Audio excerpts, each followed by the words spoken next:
सकाळचे 8 वाजले होते. माधुरीताई अजूनही झोपल्या होत्या. आई, उठा बरं, हा चहा घ्या, असा आवाज कानावर पडताच त्यांनी डोळे उघडले तर समोर त्यांची सून स्वाती चहाचा कप हातात घेऊन उभी होती. माधुरीताई रागाने म्हणाल्या, ठेव तिकडे. स्वाती चहाचा कप ठेवून निघून गेली. माधुरीताईंनी चहाचा कप घेतला आणि चहा पीत त्या विचार करायला लागल्या की ह्या 50 वर्षांमध्ये सर्व काही बदलले आहे. मी माझ्या सुनांच्या वयाची असताना माझी सकाळची किती धावपळ असायची. मी कामात किती व्यस्त असायचे. रोज सकाळी उठल्यानंतर सासू सासऱ्यांना वाकून नमस्कार करायचे.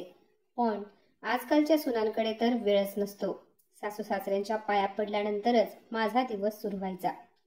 त्यानंतर विक्रांत आणि शेखर यांना शाळेत पाठवणे, दिनकररावांना कामावर जाताना त्यांच्या हातात डबा द्यायचा, सासू सासऱ्यांच्या फरमाईशी पूर्ण कराव्या लागायच्या. त्यासोबतच दीर आणि नणंद यांचेही पाहावे लागायचे. एवढेच काय, पण नातेवाईकांचे येणे जाणे चालूच असायचे आणि एकाही पाहुण्याला जेवल्याशिवाय पाठवायचे नाही अशी सासूने मला ताकीदच केली होती. मग काय, घरातील ही सर्व कामं मी एकटीच वैशालीला सांभाळत करायचे. चहा पीत हे सर्व आठवून माधुरीताई भूतकाळात हरवून गेल्या होत्या. तेवढ्यात आजी हा आवाज ऐकून माधुरीताई वर्तमानात आल्या. त्यांच्यासमोर त्यांचा लहान नातू शुभम उभा होता. तो म्हणाला, आजी, मला कपडे घाल ना, शाळेत जायचे आहे. मम्मी नाश्ता बनवत आहे.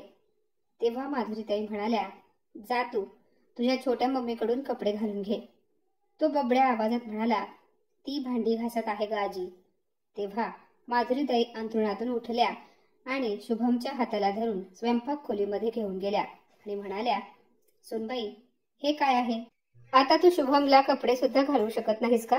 सर्व भांडी आत्ताच घासण्याची काय गरज आहे? भांडी कुठे पळून जाणार आहेत की तू? काय सुना आहात ग तुम्ही? मी अजून अंथरुणातून उठले नाही की लगेच मला कामे लावायला सुरुवात केली का तुम्ही? असे बोलत त्या बाथरूम मध्ये निघून गेल्या. संध्याकाळी मुले ऑफिसवरून येण्याआधी माधुरीताई तोंड पाडून डोक्याला हात लावून बसल्या होत्या. मोठा मुलगा ऑफिसवरून आला आणि त्याने विचारले, आई, काय झाले? तू अजून तयार झाली नाहीस? त्या म्हणाल्या, माझी तब्येत काही ठीक नाही, तुम्ही लोक जा. तेव्हा विक्रांत नाराज होऊन म्हणाला, काय झाले आई? तुला ताप तर आला नाही ना? असे म्हणत त्याने आईच्या कपाळाला हात लावून पाहिला. त्या म्हणाल्या, नाही, मला ताप वगैरे काही आलेला नाही, फक्त माझे डोके जरा जड झाले आहे. विक्रांत लगेच आपल्या पत्नीला स्वातीला बोलावून म्हणाला, स्वाती, आईला औषधं दे, थोड्या वेळात तिला आराम वाटेल, मग त्यानंतर आपण सर्वजण मिळून जाऊयात. आपल्याला देशपांडे काकांच्या घरी कार्यक्रमाला जायचे आहे आणि तुला तर त्यांनी आग्रहाचे निमंत्रण दिले आहे आई. तेवढ्यात शेखर सुद्धा ऑफिसवरून आला. त्याने ऐकले, आई म्हणत होती, मी सांगितले ना विकी, मी येणार नाही, तुम्ही सगळे जा म्हणून. यावर विक्रांत म्हणाला, आई, मग काय तू एकटी राहणार आहेस का घरी? आणि आता आपल्याला कार्यक्रमाला जायचे म्हटल्यावर घरामध्ये जेवण सुद्धा बनवलेले नाही. तेव्हा माधुरीताई म्हणाल्या, माझ्या खाण्यापिण्याची काळजी करण्याची काही गरज नाही आणि राहिली गोष्ट एकटे राहण्याची, तर घरात तुम्ही सर्वजण आहात तरी सुद्धा मी एकटीच आहे ना? असे बोलून माधुरीताई त्यांच्या खोलीमध्ये निघून गेल्या आणि विक्रांत अवाक होऊन आईकडे पाहू लागला. त्यानंतर विक्रांतही त्याच्या खोलीमध्ये गेला आणि त्याच्या पत्नीला स्वातीला म्हणाला, स्वाती, तू सर्वांना सांगून टाक की आता कोणीही कार्यक्रमाला जाणार नाही. स्वाती काही बोलली नाही. ती बिचारी तयार होऊन बसली होती, पण जायचे नाही म्हटल्यावर कपडे बदलून स्वयंपाक घरात निघून गेली. तिची धाकटी जाऊ अनिता सुद्धा तिच्या कामाला लागली. मुले सुद्धा उदास होऊन झोपायला गेली.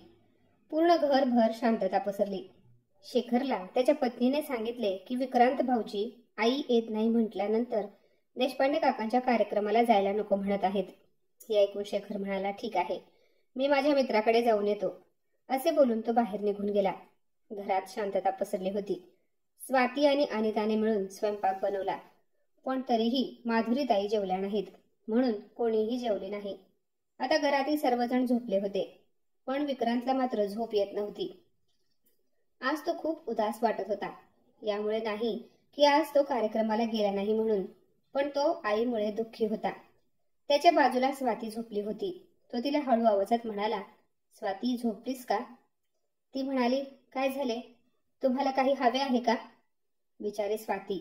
दिवसभर घरातील कामे करून स्वाती थकून जायची. कधी कधी ती तिच्या नवऱ्याला शेवटचे कधी बोलली होती हे देखील तिला आठवत नव्हते. त्यामुळे विक्रांतला बोलताना तो तिला अनोळखी असल्यासारखा वाटायचा. विक्रांत सुद्धा रात्रीची गाढ झोपलेली पाहून तिची झोपमोड करत नव्हता. तो स्वातीला म्हणाला, स्वाती, आईला काय झाले आहे ग? स्वाती म्हणाली, आता मला काय माहिती, तुमची आई आहे, तुम्ही जाऊन विचारा त्यांना. तेव्हा विक्रांत म्हणाला, का? ती तुझी आई नाही का?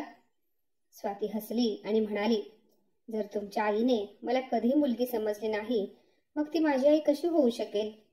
मी तर फक्त त्यांची सून आहे, तेही बिना हाडामासाची, अगदी मशीनप्रमाणे त्यांच्या सर्व मागण्या पूर्ण करणारी. तो स्वातीला म्हणाला, असे बोलू नकोस ग स्वाती, माझी आई पूर्वी अशी नव्हती. यावर स्वाती म्हणाली, पण लग्न होऊन जेव्हा मी या घरामध्ये पाऊल टाकले तेव्हापासून तर त्या अशाच आहेत. तो म्हणाला, नाही, माझी आई अशी नव्हती. ती आता पूर्वीसारखी मन मोकळेपणाने बोलत नाही, तिच्या मनातील कोणालाही काही सांगत नाही. नवऱ्याचे बोलणे ऐकून स्वाती लगेच म्हणाली, हो, पण प्रत्येक गोष्टीमध्ये हस्तक्षेप नक्की करतात आणि जरा काही चूक झाली की लगेच काहीही बोलायला मागे पुढे पाहत नाहीत. समोरच्या माणसाला काय वाटेल याचा विचार सुद्धा करत नाहीत. कोणाला कशाला तुमच्या आई मलाच नावे ठेवतात, माझ्याच खानदानाचा उद्धार करतात, टोमणे मारतात, पण त्या मोठ्या आहेत म्हणून मी आजपर्यंत त्यांना कधी उलटून बोलले नाही. विक्रांत म्हणाला, हे काय बोलतेस तू स्वाती? खरे तेच बोलतेय. मला सांगा, तुम्ही किती वेळ असता घरामध्ये?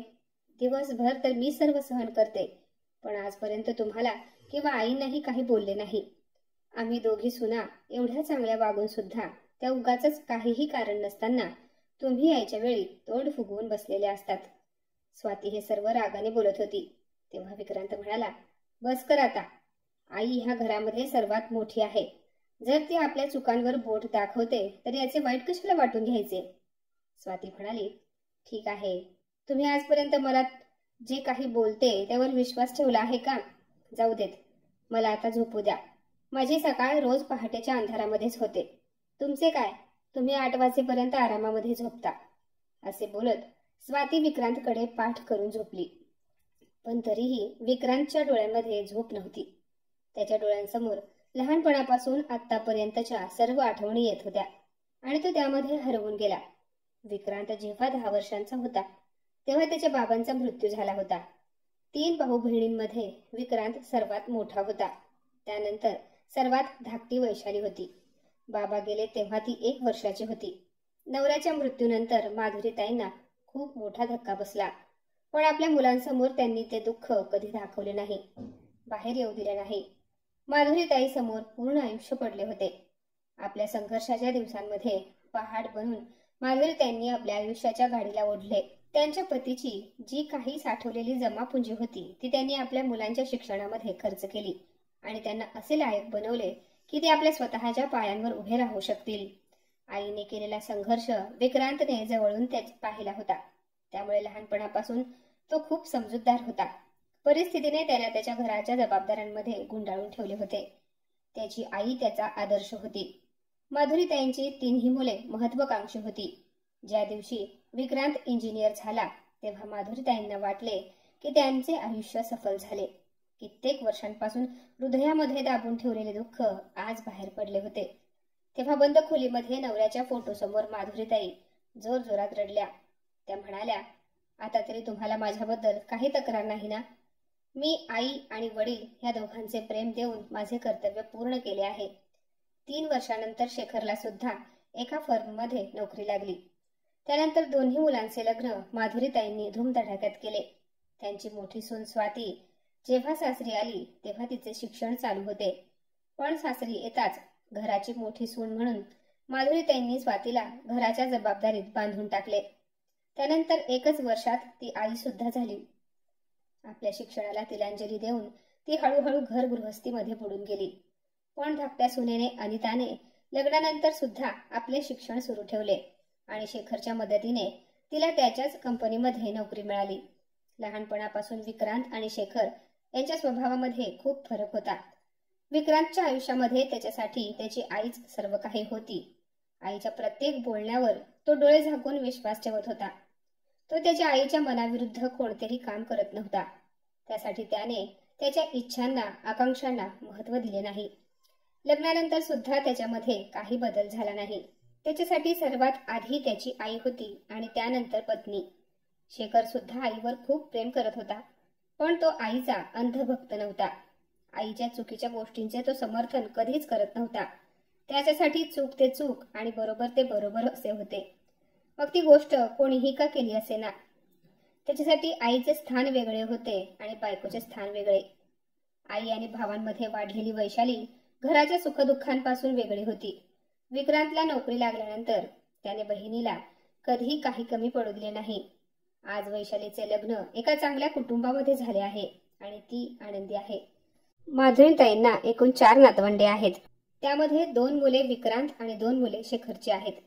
आजी झालेल्या वैशालीताई आता आपल्या जबाबदारीपासून मुक्त झाल्या होत्या, पण आपल्या आयुष्याच्या ह्या वळणावर येऊन माधुरीताई खूप बदललेल्या होत्या. कधी प्रेम तर कधी वात्सल्याने भरलेल्या माधुरीताई आज एक कठोर सासू बनल्या होत्या.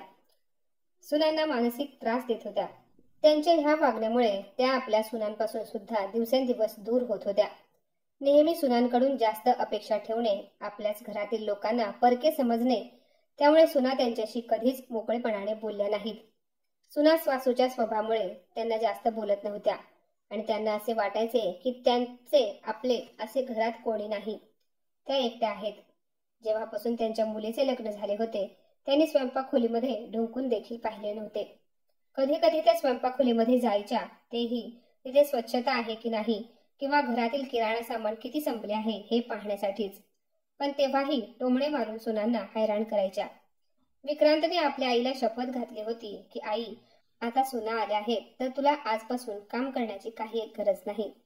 माधुरीताई ह्या गोष्टीमध्ये भाग्यशाली होत्या की स्वाती आणि अनिताने कधीच त्यांची उपेक्षा केली नाही. त्यांच्यासमोर कधीच तोंड उघडले नाही. आज रविवारचा दिवस होता, सर्वांना सुट्टी होती. तेव्हा विक्रांत आईला म्हणाला, आई लवकर जेवायला ये. माधुरीताई विवळत खुर्चीवर येऊन बसल्या. रविवारची सर्वजण वाट पाहायचे, कारण रविवारी घरातली सर्वजण एकत्र जेवण करायचे. कारण इतर दिवशी सर्वजण आपापल्या कामांमध्ये बिझी असायचे आणि इतर वेळी दुपारच्या जेवणाची कोणाचीही वेळ निश्चित नसायची. माधुरीताईंना जेवण गरम लागायचे, त्यामुळे त्या जेवायला बसल्या की स्वाती त्यांना वर वर लागेल तशा गरम गरम चपाती लाटून द्यायची. त्यामुळे स्वातीचा संपूर्ण दिवस स्वयंपाकघरामध्ये जायचा. अनिता ऑफिसला निघून जायची, पण जेवढा वेळ ती घरामध्ये असायची ती स्वातीला मदत करायची. स्वातीला सुद्धा आपल्या जावेबद्दल काहीही तक्रार नव्हती. आज रविवारी जेव्हा जेवत असताना शेखर म्हणाला, आई आज वहिनीने जेवण खूप टेस्टी बनवले आहे ना. तेव्हा स्वाती म्हणाली, काय भाऊजी, खरंच का जेवण टेस्टी झाले आहे की तुम्ही मला मस्का मारत आहात. स्वाती असे बोलताच सर्वजण हसायला लागले आणि धीर भाऊजाईची चेष्टा मस्करी चालत राहिली. पण माधुरीताई काही हसल्या नाहीत, उलट त्या तोंड फुगवून बसल्या होत्या.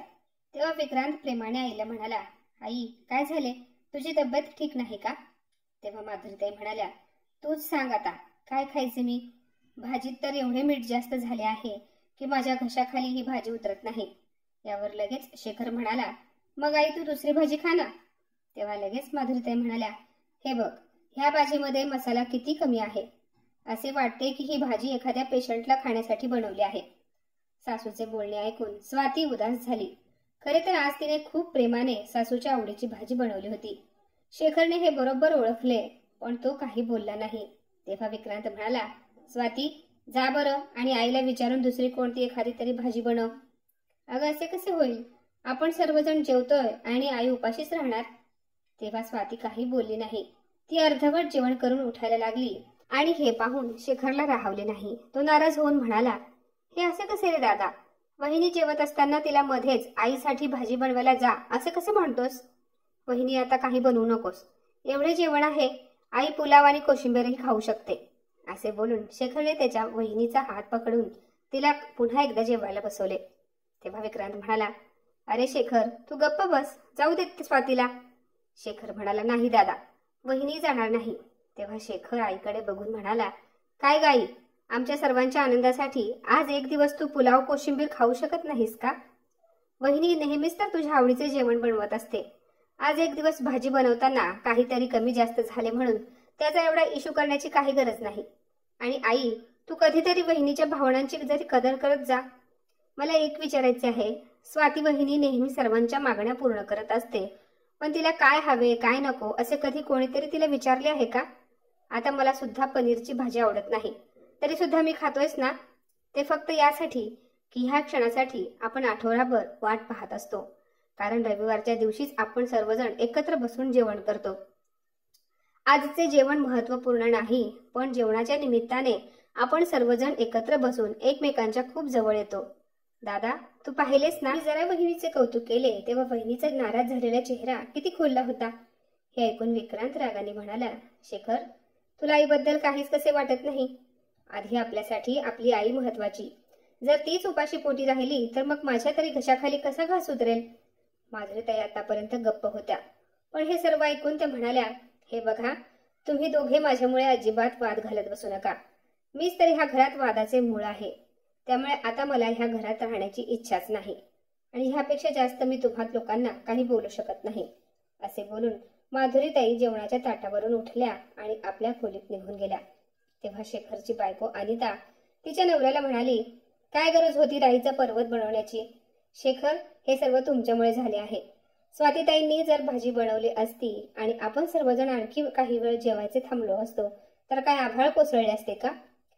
शेखर म्हणाला, मग तूच जाऊन का बरं बनवली नाहीस आईसाठी एखादी भाजी? यावर अनिता काहीही बोलली नाही, ती गप्प बसली. विक्रांत म्हणाला, शेखर, तू आईसमोर उगाच स्वातीची बाजू घेत जाऊ नकोस. शेखर म्हणाला, दादा, तुला माझे बोलणे समजलेले नाही.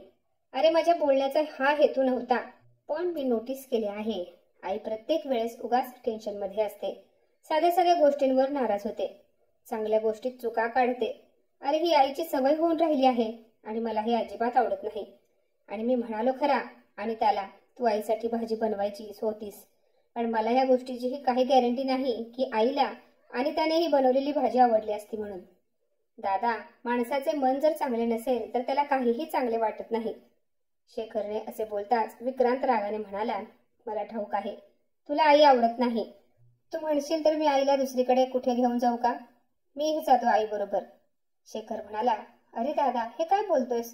तुला काही कळते का? तू शुद्धीवर आहेस का? विक्रांत म्हणाला, मी जे काही बोलतोय ते पूर्ण शुद्धीत राहून बोलतोय. असे बोलून तो रागाने बाहेर निघून गेला. सर्वांची जेवणाची ताटं टेबलावर तशीच होती. स्वाती आणि अनिताने जेवणाची ताटं उचलली. आज त्या गोष्टीला 2 आठवडे झाले होते. माधुरीताई त्यांच्या खोलीमध्ये गप्प बसल्या होत्या. त्या दिवशीपासून घरामधील सर्व आनंद कुठेतरी हरवला होता. दोन्ही भावांमधील बोलणे सुद्धा कमी झाले होते. माधुरीताई नेहमी उदास बसलेल्या असायच्या. सुना एखाद्या मशीनप्रमाणे जीवन जगत होत्या आणि मुले मात्र आपल्या दुनियेमध्ये मस्त होते. आज सकाळी जेव्हा माधुरीताईंचा मोबाईल वाजला तेव्हा त्यांनी पाहिले तर त्यांच्या मुलीचा, वैशालीचा फोन आला होता. तिने आईला 2 दिवसांनी 15 दिवसांसाठी माहेरी येणार असल्याचे सांगितले. 2 दिवसांनी मुलगी येणार आहे हे समजल्यावर कितीतरी महिन्यांनी माधुरीताईंच्या ओठावर हसू आले होते. त्यांना आता कुठे असे वाटत होते की माझ्या हक्काचे कोणीतरी माझ्याकडे येत आहे. माझी मुलगीच अशी एकमेव व्यक्ती आहे जिच्यासोबत त्या आपले सुखदुःख वाटू शकत होत्या. या घरातील माणसे तर आपल्या मर्जीचे मालक आहेत. कोणाला माझ्याबद्दल काही वाटत नाही असा विचार माधुरीताई करायला लागल्या. तेवढ्यात त्यांचा नातू शुभम आजीकडे आला आणि त्याने आजीला विचारले, आजी, कोणाचा फोन आला होता? तेव्हा त्या आनंदाने म्हणाल्या, अरे बाळा, तुझी आत्या येणार आहे. माधुरीताईंनी शुभमला प्रेमाने जवळ घेतले. इतर वेळी आजी त्याला कधी प्रेमाने बोलतही नव्हती की जवळ घेत नव्हती. आज आजी जेव्हा शुभमला प्रेमाने बोलली तेव्हा तो चकित होऊन आजीकडे पाहू लागला आणि तो पटकन धावत आपल्या आईकडे गेला.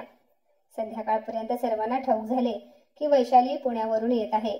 सर्वजण खुश होते, पण कोणीही काही बोलले नाही. घरातील वातावरण शांत होते.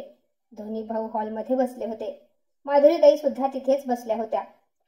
अनिताही आताच ऑफिसवरून थकून आली होती. ती सुद्धा एका कोपऱ्यात खुर्चीवर बसली होती. ते सर्वजण शांतपणे टीव्ही पाहत होते. तेव्हा स्वातीने सर्वांसाठी ट्रेमध्ये चहा आणला आणि सर्वांच्या हातात चहाचे कप देऊन ती तिथेच उभी राहिली. तेवढ्यात सासू म्हणाली, स्वाती बाळा, इकडे ये. स्वाती चकित झाली, कारण लग्न होऊन घरात आल्यापासून आज पहिल्यांदा तिच्या सासूने तिला प्रेमाने स्वाती बाळा असे बोलले होते. तिचा तिच्या कानांवर विश्वास बसत नव्हता. ती पटकन सासूच्या एकदम जवळ येऊन उभी राहिली. तेव्हा माधुरीताई तिला म्हणाल्या, सुनबाई, आपल्या घरामध्ये तूप आहे का? माझी वैशाली येणार आहे. अगं तिला करंजा फार आवडतात. मी विचार करते आपण तिघींनी मिळून आज करंजा बनवाव्यात. आईचे बोलणे ऐकून सर्वजण चकित झाले होते. स्वाती म्हणाली, अहो आई, ताई येणार आहेत तर आपण नक्की बनवूया. तिघी सासू सुनांनी मिळून करंजा बनवल्या. त्यानंतर बेसनाचे लाडू देखील बनवले. मग काय, माधुरी त्यांच्या फरमाईशी वाढत गेल्या. अखेर वैशाली आली, पण तिच्यासोबत तिचा नवरा आला नव्हता. ती आपल्या मुलासोबत एकटी आली होती. तिच्या नवऱ्याला सुट्टी मिळाली नाही असे ती म्हणाली. लग्नानंतर वैशाली 2 वर्षांनी पहिल्यांदा माहेरी आली होती. घराचे पूर्ण वातावरण बदलले होते. माधुरीताई दिवसभर वैशाली आणि तिच्या मुलांमध्ये व्यस्त असायची. वैशाली तिच्या आईच्या खोलीमध्ये झोपायची, त्यामुळे रात्री बऱ्याच उशिरापर्यंत त्या दोघी मायलेकी गप्पा मारायच्या. एके दिवशी माधुरीताई घरातील सर्वांसमोर आपल्या मुलीला म्हणाल्या, वैशाली, तू जाताना मीही तुझ्यासोबत पुण्याला येईन म्हणते. आईचे बोलणे ऐकून विक्रांत आणि शेखर चकित झाले. ते काहीच बोलले नाहीत. आता वैशालीला येऊन 5-6 दिवस झाले होते. वैशालीने सुद्धा आईमध्ये झालेल्या बदलाला ओळखले होते. तिने हेही पाहिले की तिची आई जेवढी तिची काळजी करत होती त्यांना तेवढी काळजी इतर कोणाची वाटत नव्हती. त्या फक्त आपल्या मुलीसोबत हसून खेळून राहत होत्या आणि घरातील इतर लोकांसोबत दूर राहायच्या. एके दिवशी माधुरीताई वैशालीसोबत हसत गप्पा मारत होत्या. तेवढ्यात विक्रांत आला, जो 2-3 दिवसांसाठी ऑफिसच्या कामासाठी बाहेर गेला होता. घरात आल्याबरोबर त्याने आईला वाकून नमस्कार केला, पण तेव्हा माधुरीताई मुलाला पाहून अचानक गप्प झाल्या. वैशालीने निरीक्षण केले होते. जेव्हा वैशालीने तिच्या आईला हे विचारले की तिने दादाला आल्यानंतर त्याची विचारपूस का केली नाही, कारण याआधी तर माधुरीताई विक्रांत ऑफिसवरून आला की लगेच त्याच्याकडे जायच्या, त्याची विचारपूस करायच्या. तेव्हा लेकीने विचारलेल्या प्रश्नाला त्यांनी उत्तर दिले की आता त्याचे लग्न झाले आहे, त्याला बायको मुले आहेत की त्याची विचारपूस करायला. वैशाली आपल्या आईमध्ये झालेल्या या बदलामुळे खूप दुःखी होती, कारण आई प्रत्येक गोष्टीचा चुकीचा अर्थ काढत होती. हे आता वैशालीलाही समजले होते. पण तिच्या विक्रांत दादाला आईमधील झालेला बदल दिसत नव्हता. तिने असा विचार केला की जर तिची आई तिच्यासोबत तिच्या सासरी आली तर दादा स्वाती बहिणीचे जगणे मुश्किल करून टाकेल. तिची प्रत्येक गोष्टीमध्ये तुलना वैशाली सोबत केली जाईल. दुपारी वैशाली आणि माधुरीताई जेवण केल्यानंतर त्यांच्या खोलीत बसल्या होत्या. तेवढ्यात स्वातीने येऊन त्यांना चहा दिला. माधुरीताईंना दुपारी चहा पिण्याची सवय होती. स्वाती चहा देऊन जातच होती की तेवढ्यात वैशालीने तिला थांबवले. ती म्हणाली, वहिनी, तू सुद्धा बस ना आमच्यासोबत. तेव्हा स्वाती बसली, पण माधुरीताईंनी लगेच तोंड वाकडे केले. स्वाती समजूतदार होती. ती तिच्या मुलाचा बहाणा करून उठली आणि निघून गेली. हे काही वैशालीला आवडले नाही. वैशालीने एक मोठा श्वास घेतला. तेव्हा तिची आई आश्चर्यचकित होऊन म्हणाली, काय झाले वैशाली? ती म्हणाली, आई, तुला वहिनीमध्ये असे वेगळे काही जाणवले नाही का ग? की 5 वर्षांमध्ये ती किती म्हातारीसारखी दिसायला लागली आहे. वैशालीचा उदास चेहरा पाहून माधुरीताईंनी विचारले, तुला कोणी काही बोलले आहे का? तेव्हा ती म्हणाली, नाही ग आई, पण मला एका गोष्टीचे दुःख आहे की मला तुझ्याप्रमाणे ह्या घरामध्ये एखाद्या पाहुण्याप्रमाणे राहायचे नाही. माधुरीताई म्हणाल्या, याचा आता काय अर्थ आहे? वैशाली म्हणाली, हो आई, मला इथे येऊन आता 1 आठवडा झाला आहे, पण ह्या घरामध्ये तुला सोडून काहीच बदल झालेला दिसत नाही. घरात फक्त तू एकटी बदलली आहेस. आई, तुला याची जाणीव आहे का? तुझ्या मुलांसारखी मुले खूप कमी आई वडिलांना लाभतात. अगं, तुझ्या दोन्ही सुना तुझ्या इशाऱ्यांवर नाचतात. तुझ्या पुढे त्यांची तोंड उघडण्याची हिंमत नाही. आई, तू किती सुखात आहेस याची तुला काहीही कल्पना नाही, आणि हे सर्व तुझ्या कष्टाचे फळ आहे. तेव्हा माधुरीताई म्हणाल्या, नाही बाळा, तुला ठाऊक नाही, हे जे काही करतात ते आपले कर्तव्य म्हणून करतात. इथे कोणाला माझ्याबद्दल काही प्रेम वगैरे नाही. मला ह्या सर्वांच्या नजरेमध्ये परकेपणा दिसतो, असे माधुरीताई उदास होऊन म्हणाल्या. तेव्हा वैशाली आईला म्हणाली, मला सांग आई, ह्या 5 वर्षामध्ये तू कधी स्वाती वहिनीत तुला तुझी मुलगी दिसली? की तू किती वेळा तिला प्रेमाने बेटी म्हणून तिच्या डोक्यावरून हात फिरवलास? कधी तिला तुझ्या काय इच्छा आहेत असे विचारून ते जाणून घेण्याचा प्रयत्न केला आहेस? तू कधी तिच्या भावनांना समजून घेतलेस का? मग तू कशी तिच्याकडून अपेक्षा करू शकतेस की त्यांनी तुला आई समजावे आणि त्यांच्या मनात तुझ्याबद्दल प्रेम असावे? अगं आई, प्रेम दिले तरच प्रेम मिळते. माधुरीताई हैराण होऊन वैशालीकडे पाहू लागल्या. वैशाली पुढे म्हणाली, तू उगाचच तुझ्या सुनांचा तिरस्कार करतेस. त्यामुळे आई, एके दिवशी तू तुझ्या दोन्ही मुलांना दुरावशील. दोन्ही मुले तुझी कधीही तुला मनापासून बोलणार नाहीत. आई, तुझे सर्व जीवन कष्ट आणि संघर्षामध्ये गेले आहे. मग तू ते कष्ट कोणासाठी केलेस? तुझ्या मुलांसाठीच ना. त्यांचे लग्न व्हावे, संसार रूपी वेल वाढावी, आपल्या मुलांचे सुंदर असे एक विश्व असावे असेच तुला तेव्हा वाटत असेल ना? मग आज जेव्हा ते आपल्या संसारामध्ये रमले आहेत तर मग याचे तुला दुःख का वाटते आहे आई? यावर माधुरीताई म्हणाल्या, माझ्या भावनांना समज बाळा. मी माझे आयुष्य तुम्हा मुलांकडे पाहून घालवले. मी आईच्या कर्तव्यासोबत बापाचे कर्तव्य सुद्धा निभावले आहे. मग एवढे सर्व करूनही जर मी माझ्या मुलांकडून थोडीशी अपेक्षा करू शकते तर मग हा माझा अधिकार नाही का? वैशाली म्हणाली, आई नक्कीच तुझ्या मुलांवर आणि सुनांवर अधिकार आहे, पण यालाही काही लिमिट असते. अगं आई, तुझ्या सुना लाखात एक आहेत. खूप कमी सासवांना अशा सुना मिळतात. तू विनाकारण त्यांच्या चुका काढत बसलीस, त्यांच्यावर बंधने घालत बसलीस तर एक दिवस असा येईल की तुझे मुले आपापल्या बायकांना घेऊन वेगळे राहतील. मग तेव्हा तू काय करणार आहेस? बाबा गेल्यानंतर तू जो एकटेपणा सहन केला त्यापेक्षा हा एकटेपणा भयंकर असेल. मला ठाऊक आहे तुझ्या सुनांकडून तुझ्या काय अपेक्षा आहेत.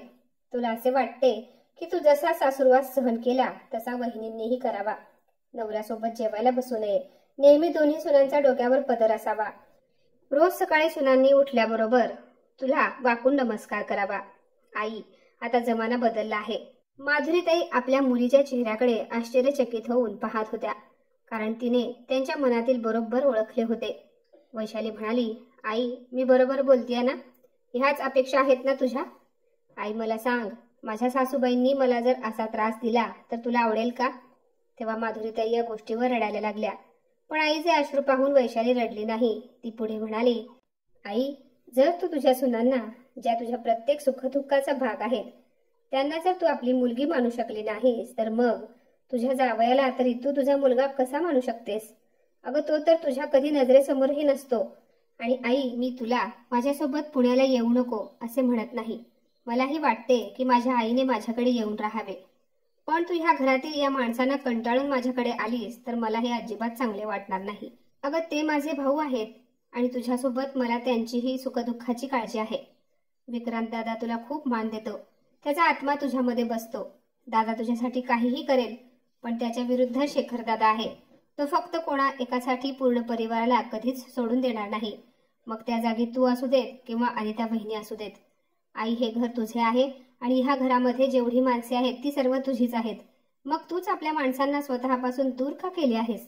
तेव्हा माधुरीताई अचानक उठल्या आणि बाहेर गेल्या. तेव्हा वैशाली मागून म्हणाली, आई मला माहिती आहे तू माझ्या बोलण्याचा अर्थ वेगळा काढशील आणि आजपासून मलाही परके समजशील.